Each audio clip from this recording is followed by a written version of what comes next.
இன்னைக்கு வரைக்கும் நான் வாழ்ந்த வாழ்க்கையை பாடமாக முன்னாடி வைக்கிறேன். அரசியல் சுத்தம் செய்ய வேண்டும் என்பதற்காக ஒரு வேலையை விட்டு வந்தேன். பேட்ச்ல என்னுடைய ரேங்க பாருங்க. ஐபிஎஸ் பேட்ச்ல நான் கடைசியால வரல. என் ரேங்க் போய் பாருங்க.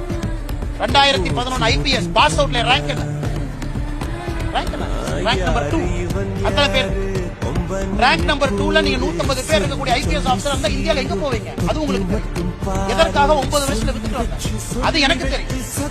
நான் ஏதோ சராசரியாக அப்படியே தேய்ச்சிக்கிட்டு கல்யாணமா என் மாமனார் கொடுத்த காசுல வண்டி ஓட்டிக்கிட்டு அதுல நிறுவனத்தை நடத்திக்கிட்டு லாட்டரி வித்துட்டுலாம் இல்லனே.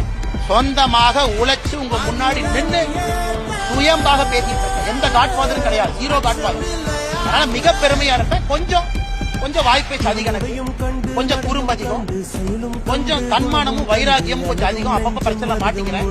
அதுக்காக பிரச்சனை வந்தாலும் தன்மானத்தையும் வைராகியத்தையும் எப்ப விட மாட்டேன்.